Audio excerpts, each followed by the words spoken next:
MBC 강원 영동 시사 프로그램 라디오 동서남북입니다.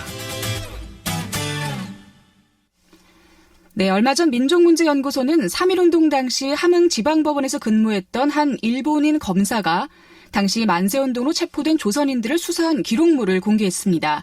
이 기록물엔 당시 3.1운동에 참여한 우리나라 애국지사들의 만세운동 행적이 고스란히 담겨 있는데요. 특히 양양 지역에서 체포된 이들에 대한 기록이 포함돼 있어 아직까지 독립운동가로 서훈을 받지 못한 분들의 후손에겐 무엇보다 중요한 자료입니다. 어떤 내용이 담겨 있고 또 이 자료로 무엇을 증명할 수 있는지 자세한 이야기 들어보겠습니다. 기록물을 취재한 저희 MBC 강원 영동 김인성 기자가 스튜디오에 나와 주셨습니다. 안녕하십니까? 네, 안녕하세요. 네. 자, 3.1운동 당시 근무했던 일본인 검사의 수사 기록물이 공개가 됐다고 하는데 어떤 내용이 담겨 있는 기록물인가요? 네, 이게 어제 우리 뉴스데스크 강원 시간에 방송이 됐는데요. 네. 일본인 검사, 당시 함흥지방법원에 근무하던 이시카와 노부나가라는 검사가 당시에 이제 독립운동가들이 체포됐던 독립운동가들을 수사했던 조사했던 그 기록이 담긴 이제 기록물이 발견이 된 건데요. 여기에는 주로 이제 함경도 함흥 지역 그 주변에 독립운동가들이 얘기가 나오다가 느닷없이 강원도 양양에서 있었던 만세운동 사건이 한 건이 나옵니다. 그래서 네. 그 안에 양양군 현북면 7번 국도 지나다 보면 만세고개에 있는 그 만세운동 상징탑 기념비에 있었던 그 사건이 기록이 돼 있었습니다. 네. 그러니까 여러 가지 수사 기록이 있는데 그중 한 건이 양양 지역의 사건이다. 그런 말씀이신 거죠? 네, 그렇습니다. 네. 사실 수사 기록물이라고 하면 뭐 당시에 관할 검찰청에 보관돼 있는 그 일반에게 공개되지 않는 그런 대외부 문서일 것 같은데요. 어떻게 입수를 하게 된 건가요?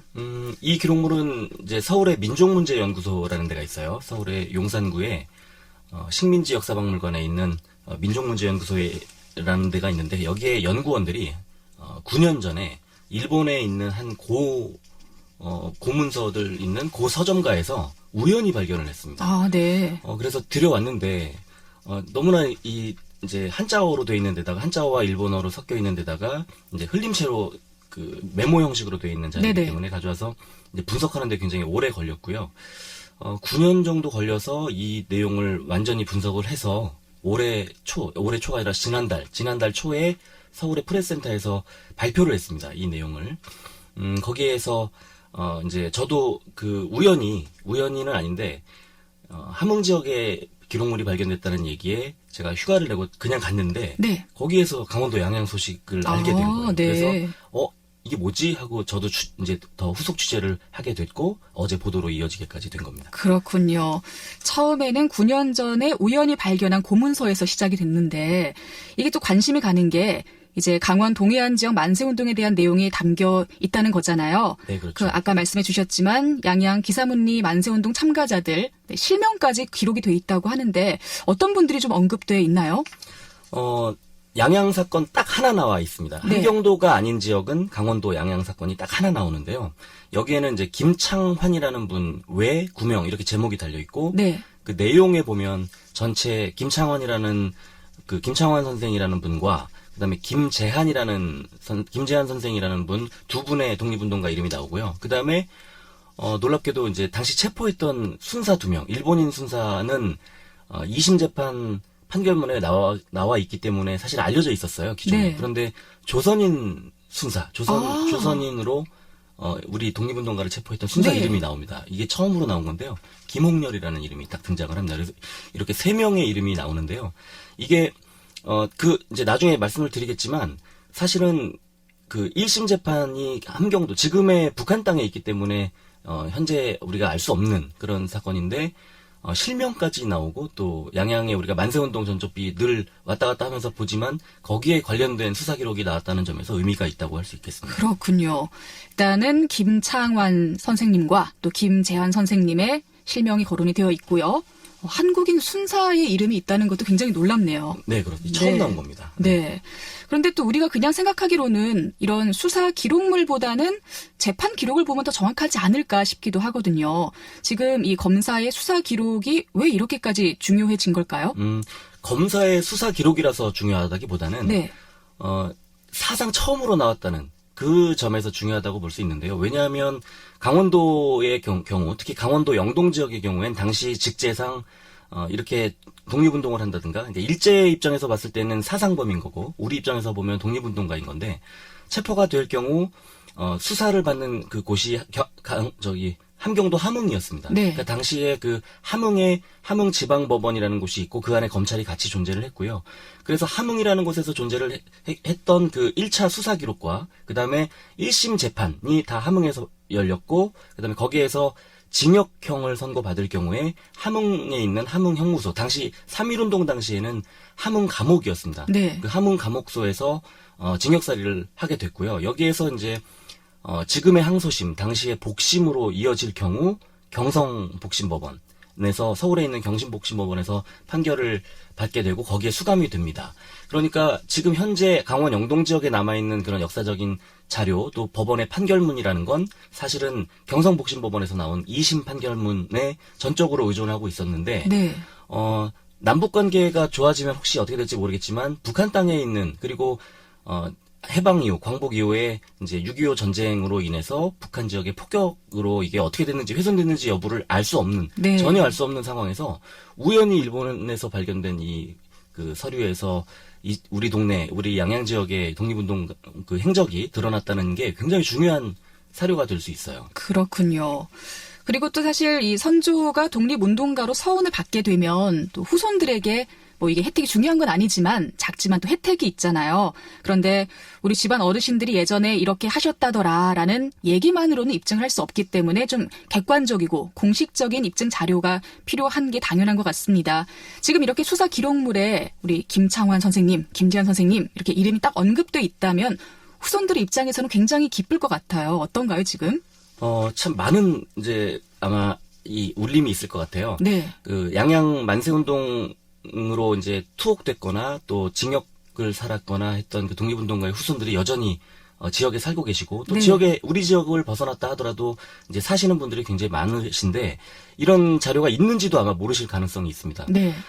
양양 만세운동 전적비에 가보면은 거기에 당시 만세운동으로 돌아가신 분이 9분, 다치신 분이 11분 이름이 거기에 나와 있는데요. 그 중에 대한민국 정부로부터 서훈을 공식적으로 받은 분은 5명에 불과합니다. 아, 굉장히 적은 숫자네요. 굉장히 적죠. 그게 이유가 있는데 1945년 해방 이후에 1962년도까지 17년이 지난 상태에서 보훈 정책이 처음으로 시작이 됩니다. 네. 우리나라에서 서훈이라는 게 공식적으로 인정이 되는데 그러다 보니 6.25 전쟁까지 다 마친 이후에 끝난 이후에 친일파와 독립운동가 그다음에 좌익과 우익이 마구 뒤섞여 있는 혼란스러운 상황에서 진짜 그러니까 진짜 독립운동가를 이제 그 골라내는 작업이 참 중요했는데 이거를 정부에서는 공식적인 자료에 문서 자료에 의존해서 할 수밖에 없었고요. 그 문서 자료라는 게 바로 판결문, 그다음에 일제의 형무소에 수감됐던 그 수형 기록, 그다음에 당시 신문에 나왔던 신문 기사 이런 문서 자료가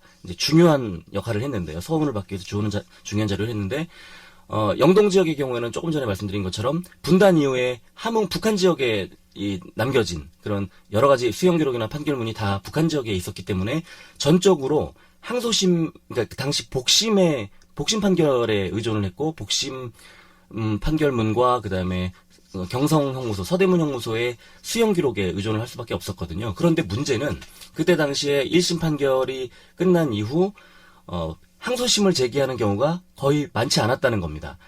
독립운동가들이 나의 형량을 줄이기 위해서 항소를 제기하는 것을 수치스럽게 여겼다고 그래요. 네네. 그래서 오히려 검사 측에서 이 형량이 적다, 더 많은 형을 내려달라라고 항소를 제기한 경우, 그 경우에 복심으로 이어지고 이게 판결문까지 남게 돼서 서훈을 받게 되는 그런 아이러니가 있고요. 그냥 1심으로 함흥 형무소에서만 옥살이를 하신 분들은 사실 지금 증명하기가 어렵기 때문에 네. 서훈으로 이어지지 못한 그런 경우가 너무나 안타까운 경우가 많아요. 그렇네요. 네. 네. 참, 이 북한에 있기 때문에 재판 자료를 구할 수도 없고, 또 광복이로 굉장한 혼란한 시기도 겪었고, 네. 다양한 이유로 또 우리 훌륭한 일을 하신 분들께서 아직까지 빛을 못 보고 있는 것 같습니다. 지금 이번에 발견된 이 검사의 수사 기록물을 바탕으로 해서 그 기획 보도를 준비하고 계신다고 들었는데요. 좀 어떤 내용인지 들어볼 수 있을까요? 기획 보도를 제가 하기 싫다고 해서 안 할 수가 없을 것 같아요. 네. 이 자료가 너무 중요한 자료인데다가 또 그동안 우리 지역의 독립운동 기록이 왜 이렇게 부족했지라는 궁금증을 늘 갖고 저도 갖고 있었지만 지역의 많은 분들이 갖고 계셨을 거라고 생각을 하고 실제로 광복회라든지 독립운동가 후손들도 매우 안타깝게 생각을 하고 계셨어요. 그런데 이 자료 자체가 중요하다기보다는 이런 자료가 우연히 일본의 고문서상 고 서적가에서 찾아낼 수 있었던 이런 자료를 더 많은 자료가 있지는 않을까. 또 서대문 형무소를 비롯해서 우리나라 전역에 있는 그런 옛날 자료들을 좀 더 적극적으로 찾아볼 수는 없지 않을까 하는 그런 생각이 들어서 기획 보도를 하게 됐고요. 그다음에 어제 방송에 나갔고 오늘 또 보도가 하나 나갈 거고 앞으로 이 보도를 어디까지 이어가게 될지는 잘 모르겠습니다만 저도 열심히 최선을 다해서 그 증거들을 수집하고 또 우리 지역의 그 안타까운 현실을 알리고 또 보완할 수 있는 방법은 없는지 그런 방법을 좀 찾아보려고 합니다. 네, 알겠습니다. 앞으로 또 뉴스에서 기사를 보도록 하겠습니다. 자, MBC 강원 영동 김인성 기자와 함께 이야기 나눴습니다. 고맙습니다. 네, 고맙습니다.